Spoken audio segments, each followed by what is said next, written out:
তো গত পর্বে আমরা এখানে জাভাস্ক্রিপ্টের কিছু মেথডের ব্যবহার দেখেছিলাম, অর্থাৎ দুটো মেথডের। একটা হলো আপনার এখানে যেটা আছে অ্যাকচুয়ালি সেট টাইম আউট, আরেকটা হলো actually clear time out. Okay fine. এটা ব্যবহার করে আপনি রিয়েল লাইফে কি কি কাজ করতে পারেন, অ্যাকচুয়ালি অনেক কাজই আপনি করতে পারেন। তো এখানে ধরুন আমরা যে কাজটি করছি এখন আপনাদেরকে একটা কাউন্টার অ্যাকচুয়ালি কাউন্টডাউন তৈরি করে দেখাবো সেট টাইম আউট এবং ক্লিয়ার টাইম আউট এটা ব্যবহার করে। ওকে ফাইন। তো ধরুন এখানে যেরকম আছে আমরা কি করতে পারি, যেমন হালকা একটু চেঞ্জ করে নিতে পারি। এখানে টাইম আউট দিয়েছি, এখানে একটা ভেরিয়েবল, অথবা টাইম আউট না দিয়ে আমরা এটাকে দিতে পারি যে কাউন্টডাউন। কাউন্টডাউন। ওকে ফাইন। তো তারপরে ধরুন আরও যে কাজটি করব আমরা, যেমন কাউন্টডাউন সাপোজ আরটা দিয়ে যে নাম্বার, অ্যাকচুয়ালি আমরা নাম্বারকে কাউন্টডাউন করবো। ওকে ফাইন। তো তারপরে ধরুন এইখানে আমরা যে কাজটি করব কাউন্টডাউন ট্রিগার। ওকে, কাউন্টডাউন ট্রিগার। ওকে ফাইন। তো আমরা দুটো মেথড এখানে তৈরি করে নিলাম। তো এখানে যে কাজটি করব আমরা, যেমন ধরুন কাউন্টডাউন নাম্বার অ্যাকচুয়ালি কোত্থেকে সে স্টার্ট করবে তার কাউন্টডাউন। সাপোজ ধরুন আমি এখানে 11 দিলাম। ওকে, আমার মতো জাস্ট আমি দিয়ে নিলাম। তো তারপর যে কাজটি করব আমরা এখানে ধরুন এই যে অ্যাকচুয়ালি এখানে কাউন্টডাউন ট্রিগার করেছি আমরা। তো কাউন্টডাউন ট্রিগার ফাংশন আমরা তৈরি করে নেব পরে। তো এখানে অ্যাকচুয়ালি বিষয়টা হবে এরকম, ফাংশন কাউন্টডাউন ট্রিগার। ওকে, কাউন্টডাউন ট্রিগারটা আমরা পরে তৈরি করছি। তো এখানে যে কাজটি করতে পারি আমরা, ধরুন এখানে করব কি কাউন্টডাউন ইনিট করব জাস্ট আমরা। ওকে, প্রথমে একটা ইনিশিয়াল একটা ফাংশন আমাদের থাকবে, যেখানে কি করবে, যে কাউন্টডাউন ট্রিগার আপনি যেটা করবেন তাকে কি করবে, এখানে কল করবে। আলাদা আলাদা আলাদাভাবে করছি, অথবা একটার মাঝেই সব কিছু করা যায়, আলাদাভাবে করছি। Okay fine. এখানে ধরুন আপনি কাউন্টডাউন নাম্বার দিয়েছেন, তাই না? তো ধরুন আপনি একটা কন্ডিশন দিয়ে আপনি এখানে স্টার্ট করতে পারেন। সাপোজ ধরুন আমি দিলাম যে কাউন্টডাউন নাম্বার, আর যদি কি হয় জিরোর যে বড় হয় তখন সে স্টার্ট করবে অ্যাকচুয়ালি। এগুলো বুঝবেন, সিম্পল বিষয়, একেবারে একেবারে সিম্পল বিষয়। তো জিরোর চেয়ে যখন বড় হয়, এখানে 11 আপনি দিয়ে নিয়েছেন, তো সে যে কাজটি করবে এখানে কাউন্টডাউন নাম্বারটা জাস্ট কি হবে, ডিক্রিজ করবে, মাইনাস মাইনাস হবে। Okay fine. তো মাইনাস মাইনাস হওয়ার পর আপনি যে কাজটি করবেন, এখানে দিয়েছেন document dot get element by ID. Okay fine. তো এখন আপনি জাস্ট এক জায়গায় এটাকে শো করবেন, এই যে ডিপ দিয়ে নিয়েছেন আপনি, ডিপের মাঝে অ্যাকচুয়ালি শোর মাঝে শো করবেন। কোনটাকে শো করবেন, এই যে কাউন্টডাউন নাম্বারটাকে, যাকে ডিক্রিজ করছেন আপনি একটার পর একটা। যেমন ধরুন এখানে 11 আছে, 10 হবে অ্যাকচুয়ালি, তারপরে 9 হবে, 8 হবে, এইরকম। ওকে, কাউন্টডাউন নাম্বারকে আমি কি করলাম, এখানে অ্যাসাইন করে দিলাম। ওকে ফাইন।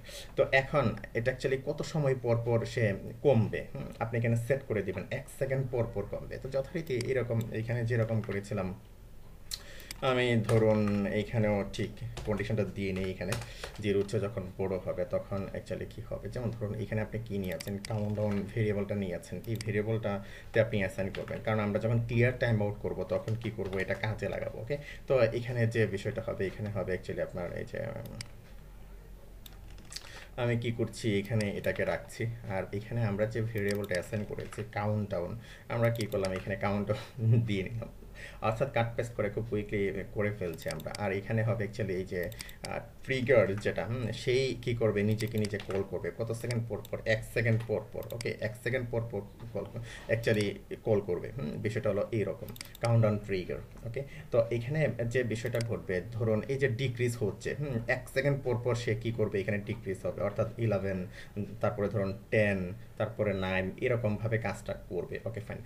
তো শেষে এখানে যে কাজটি করবেন, ধরুন আমরা কি করেছি এখানে আবার টাইম আউট এরকম করেছি, তাই না? তো এখানে আপনি যে কাজটি করবেন, এখানে লিখবেন যে কাউন্টডাউন ক্লিয়ার। ওকে, কাউন্টডাউন ক্লিয়ার। তো এখানে ধরুন কোনো মেসেজ দেওয়ার প্রয়োজন নেই, অথবা ধরুন আপনি মেসেজ দিলেন, সমস্যা নেই। আর এইখানে যে কাজটি করবেন, এই যে আর্গুমেন্টটা যে ধরবে, হ্যাঁ, সে এটাকে ক্লিয়ার করবে, ক্লিয়ার টাইম আউট করবে। Okay fine. তারপরে ধরুন এখানে countdown has been clear, suppose আপনি দিলেন যে কাউন্টডাউন ক্লিয়ার। তো এখানে আমরা দিতে পারি সাপোজ টেস্ট কাউন্টডাউন। ওকে, টেস্ট কাউন্টডাউন, তারপরে ক্লিয়ার কাউন্টডাউন। তো এখানে হবে অ্যাকচুয়ালি আপনি এখানে যেটা দিয়েছেন এটা, আর এটা হবে অ্যাকচুয়ালি ইনিট। ইনিটের মাঝে আপনি কি করেছেন, এখানে কিন্তু কল করেছেন। ওকে, ইনিট হবে এখানে। ওকে ফাইন। তো কাজ হওয়ার কথা। তো ওকে ফাইন। তো ধরুন এখন যদি আমি এটাকে রিফ্রেশ করি, আপনি দেখবেন যে টেস্ট কাউন্টডাউন, এই যে দেখুন 10, তারপরে 9, 8 কিন্তু হচ্ছে। আর এখানে ক্লিয়ার করে দিতে পারছেন দ্য কাউন্টডাউন হ্যাজ বিন ক্লিয়ারড। তখন কি হচ্ছে, এটা ক্লিয়ার হয়ে গেছে, হ্যাঁ, অর্থাৎ সে থেমে গেছে। তো ধরুন আমি কি করছি, এটাকে কমেন্টের মাঝে এটাকে রেখে দিলাম। ওকে, আমি রিফ্রেশ দিলাম টেস্ট কাউন্টডাউন, হ্যাঁ, কাউন্টডাউন টেস্ট না দিয়ে আপনি স্টার দিতে পারেন, তারপরে ক্লিয়ার কাউন্টডাউন, এই যে দেখুন থেমে গেছে, এখানে কিন্তু কি থেমে গেছে। ওকে, তো এখানে আপনি যে কাজটি করতে পারেন, আপনি দিতে পারেন স্টার্ট স্টার্ট কাউন্টডাউন, এখানে দিতে পারেন, তারপরে ক্লিয়ার কাউন্টডাউন বা স্টপ কাউন্টডাউন, জাস্ট এরকম দিতে পারেন, stop countdown. Okay fine, save দিলাম। তো সেভ দেওয়ার পরে এখন রিফ্রেশ দিলাম, তারপরে ধরুন স্টার্ট কাউন্টডাউন, এই যে একটা একটা করে কমছে, তাই না, কাউন্টডাউন হচ্ছে। আপনি কি করলেন, এখানে 5 এ আসার পর কি স্টপ করে দিলেন, তারপরে আবার কি করলেন, স্টার্ট করলেন। তো এখানে জাস্ট 1000 মিলি সেকেন্ড, অর্থাৎ 1 সেকেন্ড পর পর সে কিন্তু এই যে কাউন্টডাউন করছে, অ্যাকচুয়ালি নিচের দিকে যাচ্ছে, এই যে 0 পর্যন্ত। Okay fine.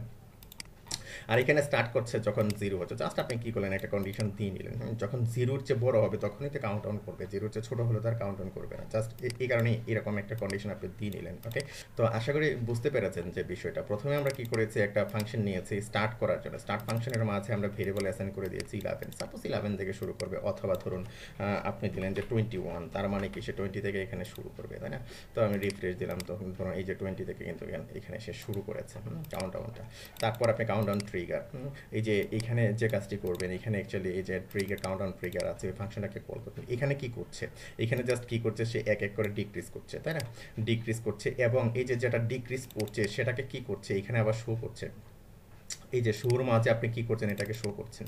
ওকে, তো এটা অ্যাকচুয়ালি কত সময় পর পর সে কি করবে, কাউন্টডাউন করবে, অর্থাৎ কমবে।